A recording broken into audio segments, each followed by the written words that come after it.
Welcome, Jade Army. Hello. It is Leo season. Rawr. Roar. I'm lying. I'm just kidding. There's no joke. What if we were wearing lion clothes, though? Like Luna Lovegood. I mean... Go, Gryffindor. It's not my jam. We're not Gryffindorians. That's okay. If you are. Yeah. It's your season. It's Leo season. We're talking about transits. Yeah. So, we got a couple of retrogrades happening. It is going to be an interesting season. We talked about before that for the rest of the year, we have retrogrades. Yes. And multiple of them happening at the same time. Correct. And one of our retrogrades is Neptune retrograde. Yes, Neptune. And retrograde. Neptune is really nifty. It goes into retrograde once a year, right? And it's a generational planet. It is a generational planet. So it affects the different generations differently according to when you were born. So we're going to talk a little bit about that. Alright, so if you are a boomer, you either have Neptune in Libra or Scorpio. Why does this matter? Because depending on where it is, depends on how it's going to affect you. Not just the house that Neptune is in, but also the sign that Neptune is in. Correct. Then there's Gen X, who has Neptune in Scorpio, Sagittarius, or Capricorn. It depends on when you're born. You need to know your birth chart information. Army. Yes. Alright, and then millennials have it either in Capricorn or Aquarius. We are millennials. Yes, mine's in Capricorn. Yeah. Yep. Fun fact. Watch our natal chart episodes to find out more. To find out where our Neptune placement is. Right. Exactly. Gen Z, you have it either in Aquarius or Pisces. And then Gen Alpha has it in Pisces. Why did I go all the way to Gen Alpha? Because Gen Alpha spans a good amount of time, and it could be your teenager, or you could be almost an adult right now and be Gen Alpha. Well, not almost an adult. Almost an adult is pressing it. Because, I mean, I think the oldest Gen Alpha is 14. I mean, I guess you could say that's almost an adult. Almost an adult. You're there. So we don't know if you're here, but hello. Neptune retrograde is happening in the sign of Pisces. Dun dun dun. Dun dun dun. So, if you think Neptune, you think the god of the ocean, right? Like Poseidon vibes. You feel me? And so Pisces is a water sign. So we can imagine having a retrograde with Neptune in Pisces could potentially fare well for Or not. Or not. So, but you think of you think of the water a lot. It's going to be very emotional. it's going to be an emotional time, for sure. For sure. Now, you need to look at if Neptune is not in Pisces in your chart. I'm looking at you, pretty much everybody that is not Gen Z or Gen A. You need to look at where Pisces is and where Neptune is in your chart to predict, isn't the word right? Predict how this is going to affect you personally. Right. Now, me and not another spiritual guru do this every pagan church, and let me tell you, It's usually pretty accurate. I mean, you can, you might not know it right away, but then something will happen and you'll be like, oh yeah. it makes sense. That tracks. That tracks. It's good. So definitely try to find your information if you don't have it. Look it up online. Literally Google what does it mean if it is here in this house in this sign. It's the who, what, when, where, why of the situation to predict what's going to happen. Retrogrades are not usually a fun time. Neptune is about depth, and Pisces is mostly a negative sign. A very emotional. Well, they tend to get a bad reputation as emotional manipulators and things like that. You know, that's more like the shadow aspects. Yeah. Pisces obviously has good aspects, light aspects. But I don't mean like negative and like all the way. I mean like the polarity is negative, right? And yeah. When we went through Pisces season and we were doing manifestations, we have different books and stuff that we use for like prompts and stuff. And it was hard to do a manifestation in Pisces season. And it's funny that the polarity is negative, receptive, feminine. And also, like, if you look at the keywords in the Astro Luna journal for Pisces, they are a lot of negative words. Yeah. Like, there's so much negative. Like, it's like addiction, lack of boundaries, isolation, melancholy, suffering, lost identity, victimhood, deception. Like, those aren't the only keywords, but those are what's listed. A few of the keywords listed that are particularly bad associations. I feel like it's because Pisces is a sign of water and it's depth, right? When we went over Pisces season, and you can go back and listen to that. It is up. Just go down and look through the titles. It was like the deepness of emotions. Yeah. It's very emotional because water signs tend to be emotional, and I feel like they get bad flack because they feel the feelings. Yeah, and they tend to wear their hearts on their sleeves a lot more.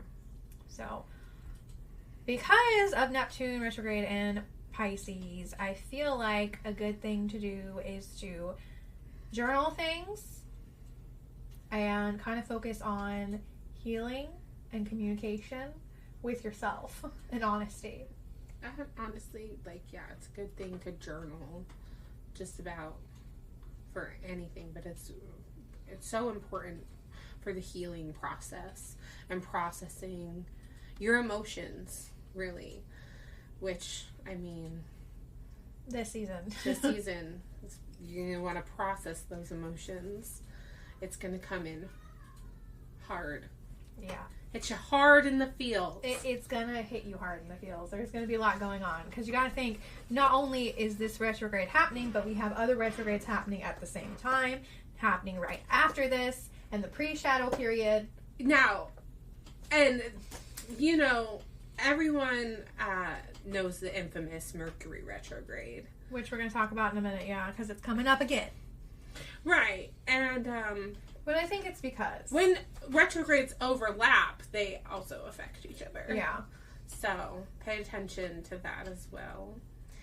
With Mercury retrograde, things happen more in technological things or physical things like cars, tech, travel, communication.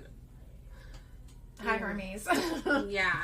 Like, that's why I feel like that's why it gets so much attention versus right. Neptune, where it's introspective. It's hitting you in the feels, it's hitting you in your thoughts, it's hitting you in, like, stay put by yourself, like, hibernate. That's kind of how it feels internally. But everybody's having this happen at the same time, and they don't connect that everybody's in their feels right now, which becomes explosive. Especially when communication is awry on top of that. Yeah. You're gonna have a bad time. Yeah. Does anybody know that South Park reference? If you French fry when you're supposed to pizza, you're gonna have a bad time.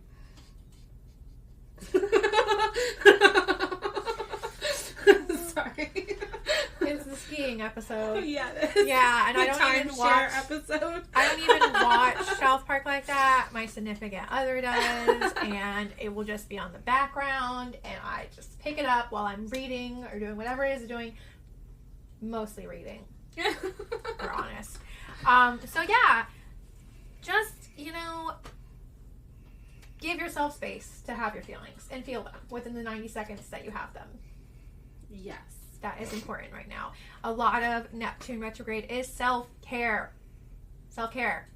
You don't let self-care. Don't neglect it right now. We don't want spirals. No, you got to take care of yourself first. A lot of people forget that, especially mothers.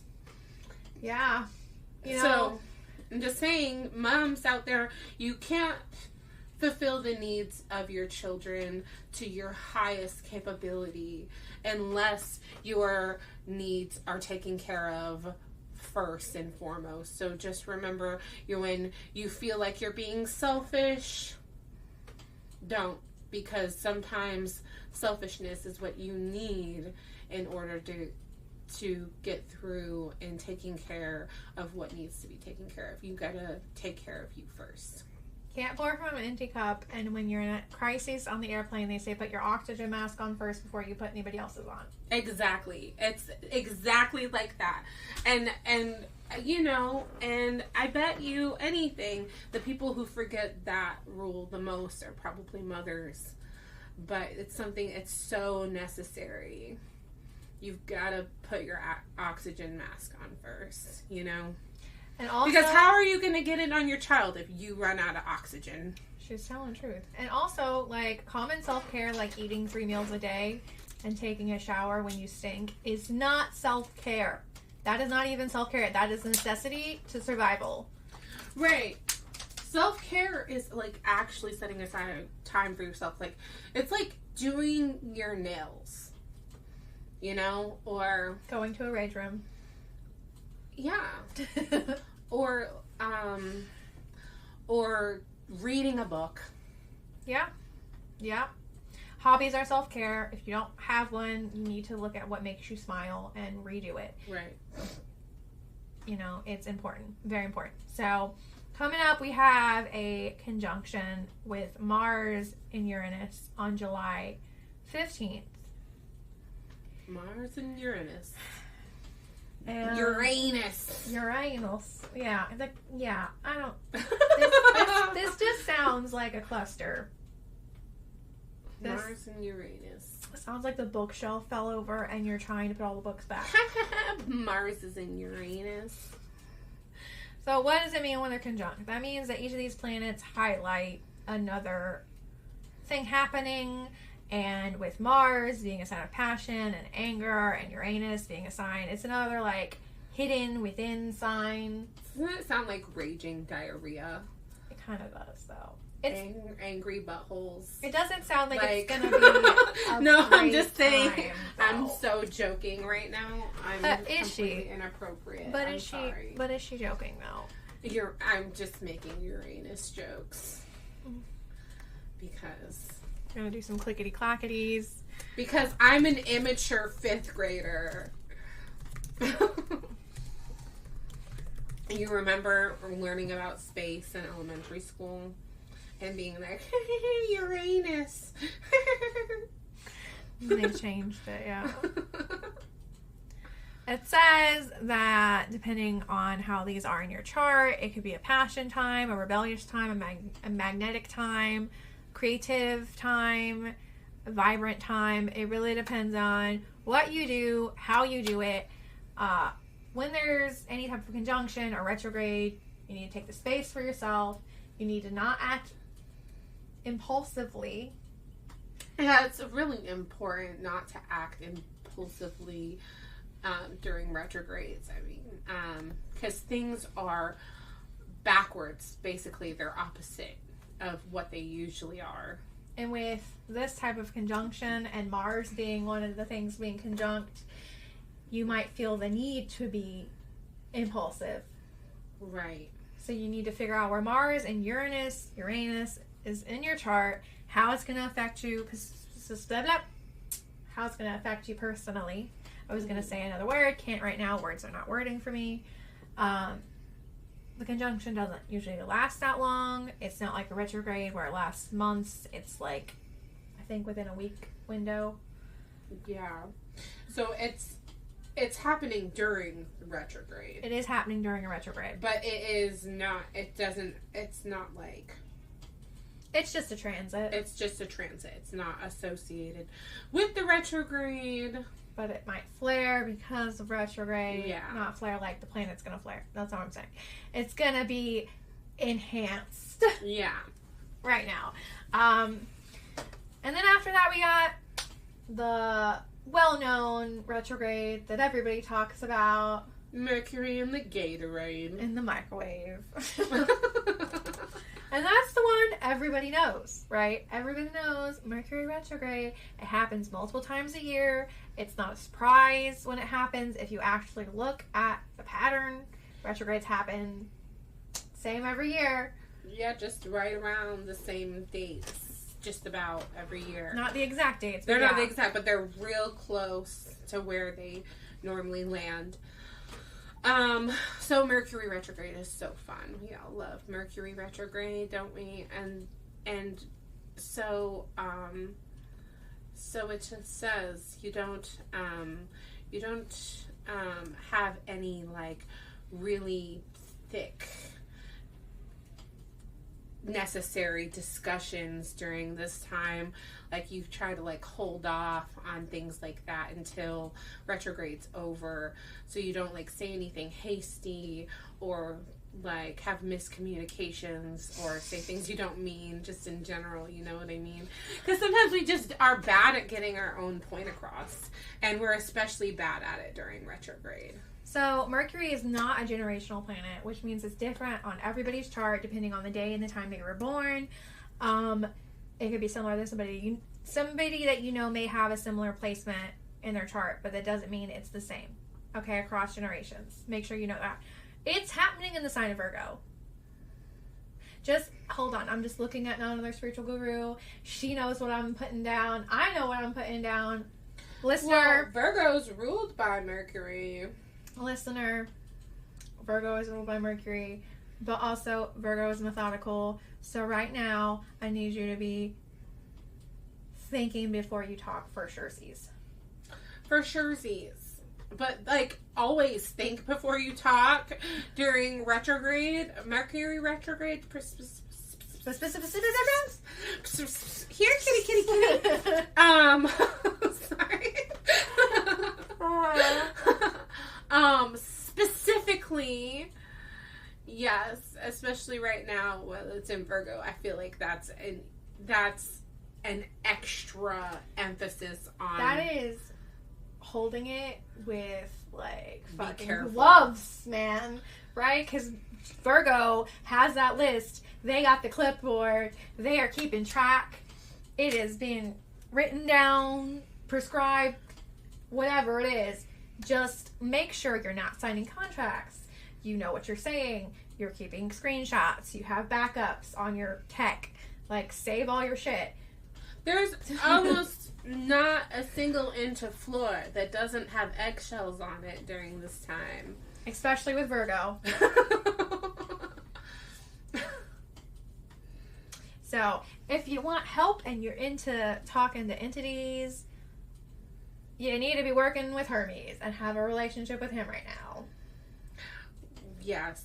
Hermes is such a important guy, honestly.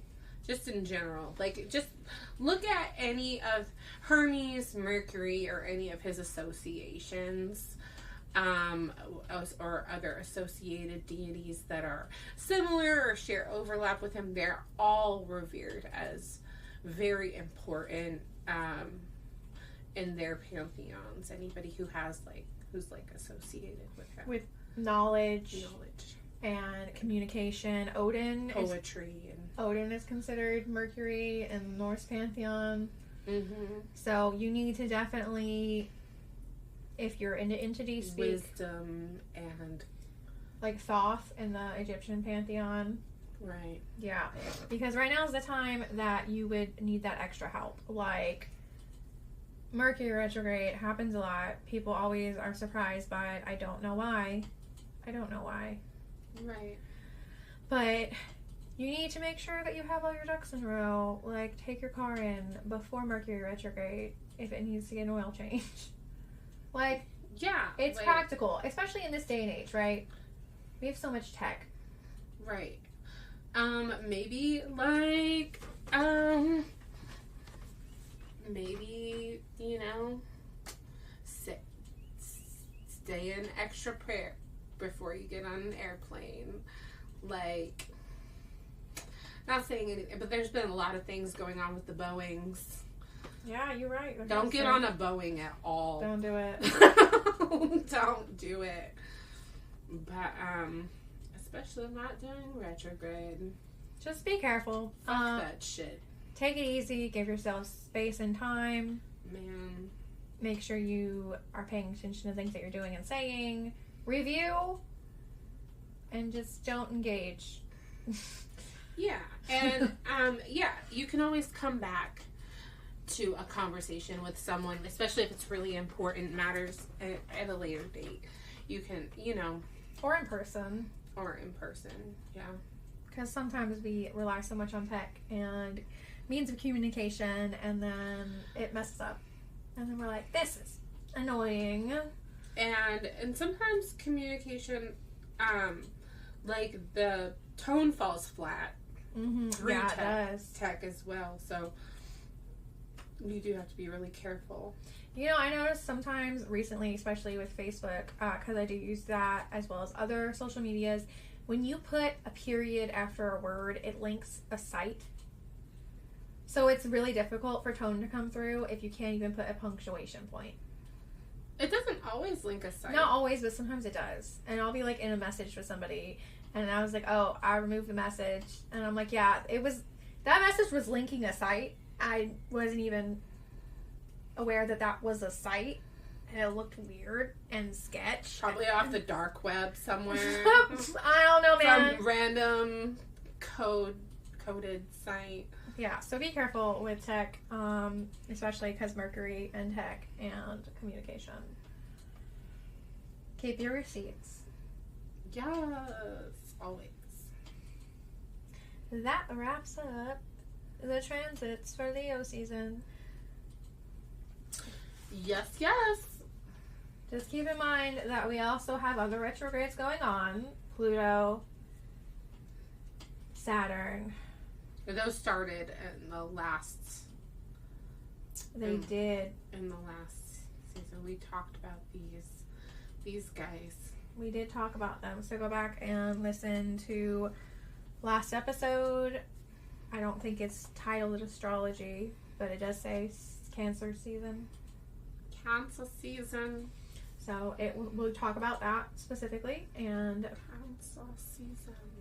Yeah, we will see you on the next episode where we talk about deities and Wheel of the Year, 2 separate episodes. Yeah, we have deities, Wheel of the Year. We got some great celebrities we're talking about this Leo season. Just stay tuned for these episodes. For sure, get in there and take a peek, sneaky peeky at some of that stuff when it's up. And check out our playlist. Yep, we're going to have a Leo playlist up. You'll be able to enjoy that with our several different celebrities, singers, and music that musicians matches up to the... Yeah, you know the drill. Yeah. And if you don't... We skipped Cancer season, but we're back strong for Leo season. We have dual episodes again, like Gemini season. So we'll have Dua Lipa and Madonna on our Spotify, and Lil Uzi and Shawn Mendes on our YouTube channel. It's going to be interesting, and get prepared for some Cinnamon Grove rapping. Oh yeah. And not like Santa Claus. Oh yeah. Yeah. yeah, we assigned the song picking out, the Lil Uzi song picking out to Cinnamon Grove because she's our best rap queen on the show. So, you know. I am not down for a rap battle. I don't know if I could handle it. And then I was like, just genuinely enjoying myself doing my research for Shawn Mendes. Yeah, it won't be interesting. Because I'm a little like pop tart. I love me some pop music. I can't. Alright, so yeah, we will see you in the next one. Just be on the lookout. And thanks for tuning in, whether you are one of our OG 5 or 6 listeners, or if you are brand new. Yes, and we love you all so much. The brand new, the newbies, and the diehards. We appreciate you. If any of the diehards or newbies want to show us some more love, you can follow us on Instagram and TikTok. I have not been posting a lot. During cancer season, I was going on vacation. And we both have been super busy, and Cinnamon Grove does literally all the social media stuff herself. And it's not that I can't, it's that I just, I probably don't have the patience that she does, honestly. It takes a lot of hard work, and we love her for that. Well, I appreciate the love, and we appreciate the love, and just follow us, and we will see you in the next one, or you will hear us in the next one. We see each other right now. We don't see you, but we'd love to see you interacting, so yes, if you could do that. Please interact. We love that. Especially follow us on the Instagrams for the updates. So you will get updated there. And on TikTok. TikTok for sure. TikTok and YouTube is a great place to go if you want to catch like a little sneak peek. You want to see what we're about first before you really listen to a full podcast. We have lots of short clips on both of those sites, so you can get a little feel for the podcast through our shorts and TikToks. Yes, and we were going to try to do a giveaway, but we need more interaction to do that. And it was going to be some lovely handmade jewelry by not another spiritual guru and a reading from me.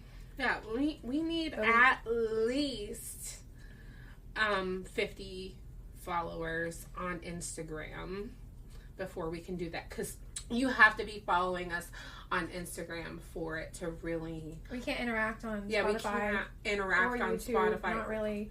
Or, yeah, YouTube, there's no way to private message or anything. So, we have our email and stuff that you can email us on, but other than that, like, it's really hard to get in contact with us if we don't, and for us to know who's following us. We can't see you guys. Yeah. We just see the analytics, which is numbers on a screen. And we know each of those numbers are a person, and we appreciate it. Exactly. But we can't interact unless you interact. So please do that, and know that we are trying to do a giveaway when we get enough followers. Yes.